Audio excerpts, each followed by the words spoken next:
8:12 now on this Thursday morning. Dr. B joins us, Chief Medical Officer at People's Health. How you doing, Dr. B? Hey, Tommy, I'm doing good. How about you? I am okay, sir. I'm hot like everybody else.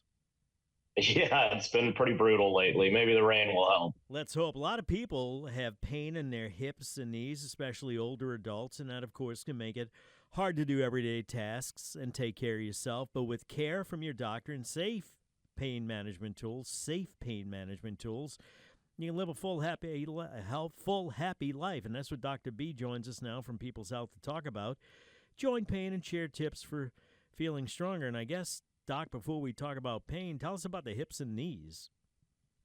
Yeah, so your hips and knees are essentially joints. And a joint is the place where two bones meet together. So anywhere in your body where two bones come together, we call that a joint. And there's a lot of different shapes and sizes of joints. There's actually hundreds of them throughout your body. When you have really healthy joints, they literally support you kind of from your head all the way down to your toes. They can help you sit, stand, and move around. So they're really, really important. How do hip joints work? Yeah, so the hip joint is actually where your thigh bone, and we call the thigh bone the femur, it's where it meets the pelvis. So what that does is provide support for your entire upper body, and it helps your legs move. And because of its shape, we call the hip joint a ball and socket joint. And what that means is the top of the femur is actually round, like a little ball, and it fits into a cup-shaped socket in the pelvis. So that's what creates the ball and socket joint. So what about knee joints? So knee joints are a little bit different. So knee joints are actually the largest joint in the body because so much bone is touching next to other bone.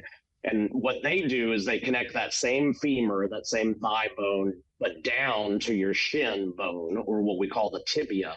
And that allows your leg to bend forward and backwards. So that is a different type of joint. It's actually called a hinge joint.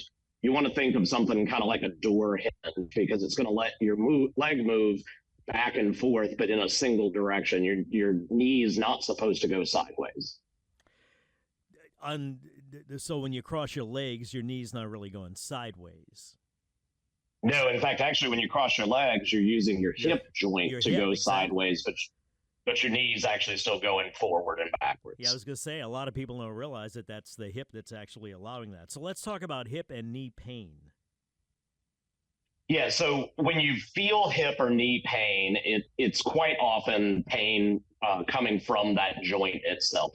And the pain can be really deep down in the joint, where it may even be close to the skin, where you think something's going on the surface, but it may be actually something deeper. And the other thing is joint pain can actually spread to other parts of the body, and we call that referred pain. It can actually be felt in other areas. So, for example, if you damage your hip joint, you might actually have pain up in your lower back or even in your groin area. So you may not feel it directly in the joint itself. How long does this joint pain typically last?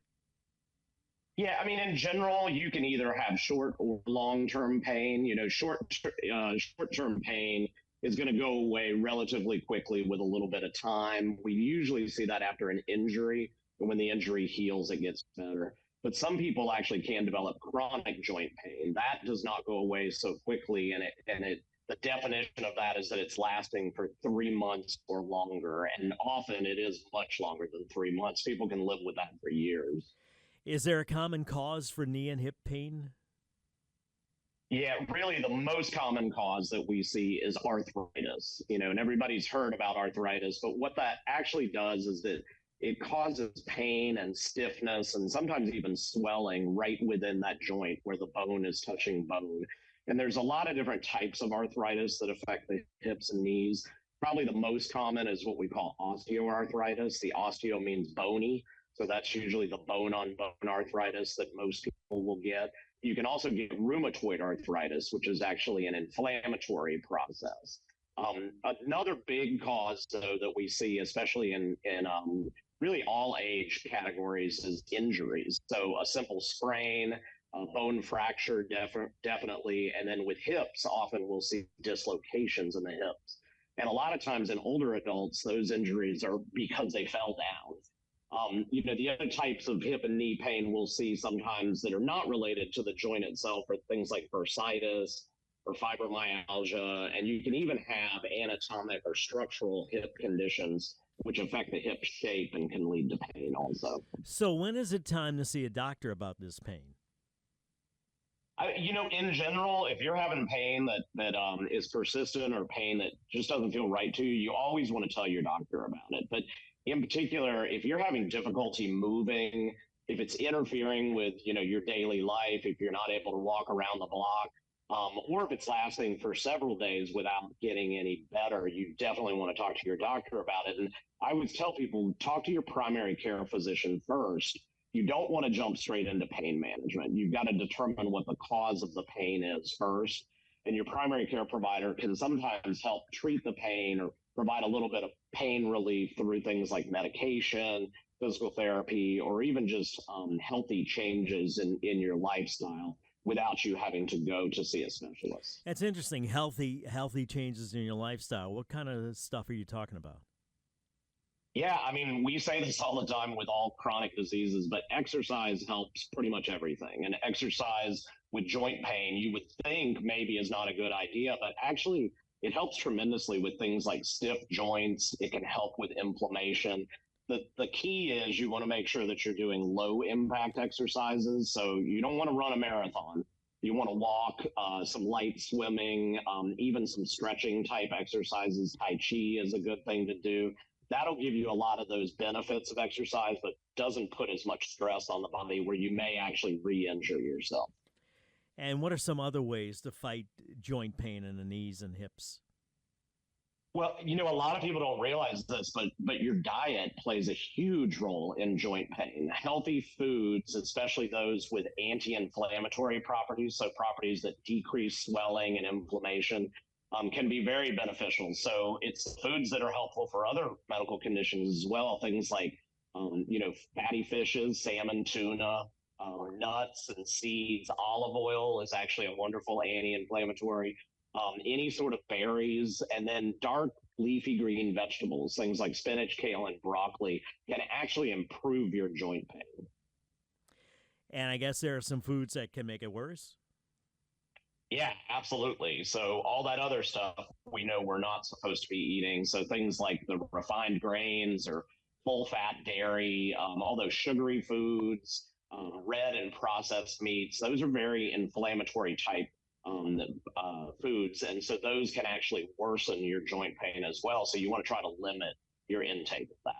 All right, let me take a break. When we come back, we'll talk about safely managing pain at home. We're talking to Dr. B, Dr. Brent Wallis, our friend, Chief Medical Officer at People's Health, about pain in the hips and knees, especially older adults. And I've been there, done that, because I got 2 knee replacements. Best thing I ever did in my life. I got to tell you that because, and we'll also talk when we come back about the roles of the muscles in supporting the joints and how important those are as well. Dr. B, Chief Medical Officer at People's Health, 820 Traffic Now, WWL. All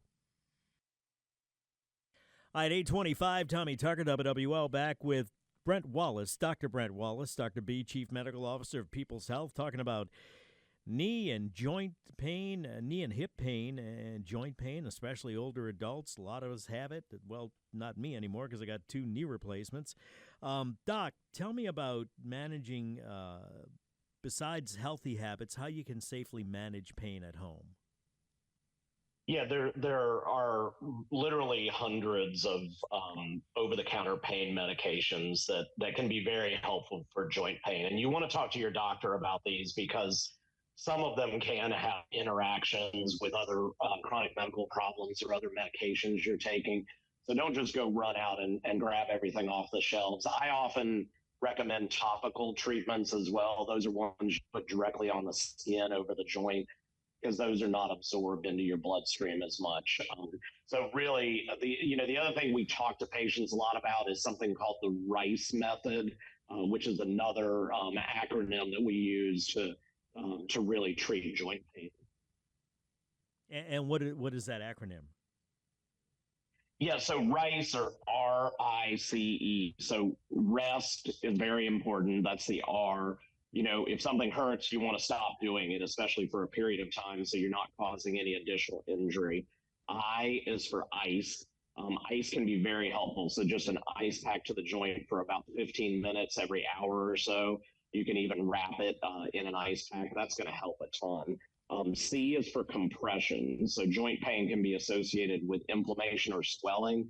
So you want to try to compress that area and stabilize the joint. That'll help a lot too. And then E is for elevation. You want to keep your knee or your hip above your heart level. That again will help with that inflammation that's causing a lot of the pain by just draining the fluid out of that area. So RICE is something you always want to do with joint pain. And while we've talked about knee and joint pain and dealing with how do you avoid it? Is there a way to keep it from happening in the first place?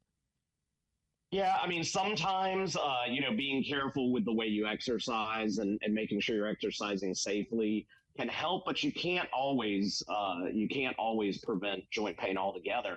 It has to do with family history, the shape of your joints, and really multiple years, decades of possible injuries or accidents that can really take a toll on your joints.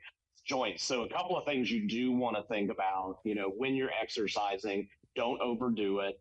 You always want to make sure that you're wearing, proper footwear, any sort of protective gear. And one thing that is really, really critical, a lot of people forget to do is stretch and warm up before you start exercising, because you're more likely to injure yourself if you're not, well stretched out and your muscles aren't warmed up. So the other thing with older adults, because a lot of their joint pain can be related to falls, is work on lowering your fall risk. Talk to your doctor about that. But again, making sure you're wearing your glasses, that you don't have pets running underneath you or slippery carpets in your house. You want to really reduce that risk of falls so that you're not going to develop joint pain from those chronic injuries. Doctor, real quick, when it comes to older adults, if I may ask, why is it the hip? It seems like they're more prone to hip injuries than anything else, or breaking their hips more than anything else. Yeah, I mean, part of it is the anatomy. So that little ball that's at the top of your femur actually is stuck on with a smaller piece of bone. And so it is a little more prone to injuries, just because typically when older adults fall, they're going to fall kind of on their bottom. And if they hit that hip joint just right, that little attachment of the ball can sometimes snap off. So that's why we see it. And it's why it's really important, as you get older, to make sure you maintain your muscle mass. If you've got a good core, you hear a lot about that, but it's very important because it keeps that hip joint stable and you're less likely to trip and fall. Because if you do fall, you are likely to break that hip. Some great information, Dr. B. Thank you. And I'm getting a lot of texts about shoulder pain. Maybe we can address that in the future. Dr. B, Chief Medical Officer of People's Health. Have a great weekend. Stay cool. Thanks, Tommy. You too. You bet. You can visit People's Health Medicare Center to find out more about People's Health. It's in Metairie, 3017 Vets, right next to Party City. Appointments are recommended, but walk-ins are always welcome. You can also visit their website, peopleshealth.com, or give them a call at 1-800-978-9765. And because People's Health has a 5-star rating, it's a little bit different if you wanted to change to People's Health. They'll explain all that to you. If you go to peopleshealth.com or call 1-800-978-9765, you have a little bit more liberties to change your plans. Right now, time for WWL First News.